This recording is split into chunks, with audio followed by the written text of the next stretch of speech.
Oftentimes we don't feel strong or have a sense of our own strength until we lift something up.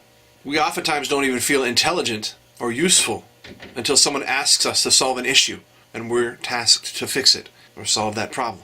We rely on the needs of others to remind us what we're capable of. Today is Monday, February 4th, 2019.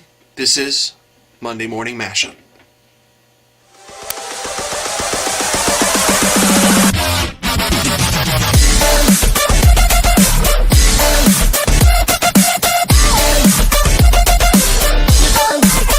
I wanted to dive into just one main issue today. I've been struggling, and I'll be honest with you, I've been struggling a great deal lately. Not in bad ways, not in bad ways at all, but with vision and wanting to make sure everything that I do here is as clear as I possibly can. Oftentimes it's pretty muddy, and when we dive into the trauma-informed practices, sometimes it gets even more muddy. You see, trauma-informed practices oftentimes don't incorporate a skill. It doesn't incorporate a set of guidelines and rules. Again, we've talked about it since the beginning. It's a mindset shift. It's a mindset change. And largely, it's not that far of a mindset shift. It's more to do with giving yourself permission to care, to be compassionate. Not that you aren't, but sometimes it's very difficult in the heat of the moment when we're tasked with so many things throughout the day. It's also giving ourselves permission to be passionate about what we do. You see, when was the last time you felt passionate about what you're doing right now? Now, I'm sure many of us do. I feel passionate every day, and I probably to my detriment, or it can be annoying, I'm sure, from time to time, but I'm a pretty passionate individual. But that's just it. I don't know if I believe that you can enjoy what you do without being passionate about the things you do in your day. Passion is what gives us the drive to be successful. It's our conviction.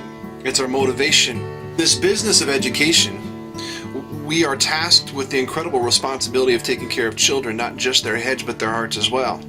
All of this talk, all of these thought processes that I've had over the course of 5 or 6 years has really culminated this weekend in a couple different thoughts, a couple different visions, a couple different mission statements in my own head.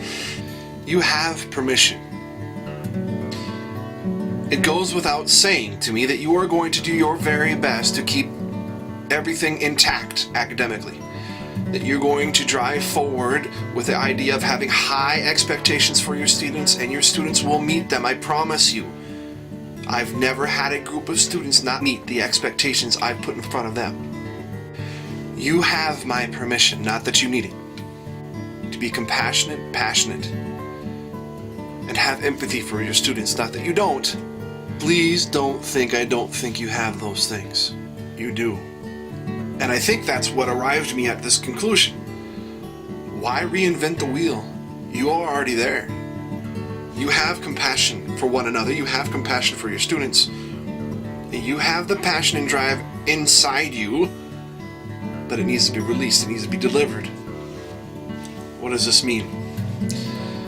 Well, I'm going to be reshaping some things, as I always do. I always look for ways to improve myself. I always look for ways to be more clear, to be more concise, to have a stronger, more specific vision for our children and for you. As we move forward with our own vision and creating a new vision for our school, because our strategic plan has now been proposed and is ready, that we work in passion in how we believe we teach. That what we do in our building, we must be passionate about. Does this fit in with relentless? Well, it's easy. In order to be relentless, we have to be compassionate. We have to have passion. We have to be passionate about what we do every day. And if we're not, I think we're in the wrong place. As harsh as that may seem, it's very true. Now, with this message, I want you to know you got this. I wouldn't be saying if I didn't know you had it. You are already compassionate. You are already passionate. It's now time to release it. So do it. I'm excited to see what happens. As far as today is concerned, we just have one major thing that I wanted to talk about, that we are presenting our school improvement plan and CNA to our SIG leaders at the district office this morning. So wish us luck. It's going to be eventful for sure, but I wanted to thank our school building leaders and PLC leaders for all their contributions towards making those things possible. More to come on that.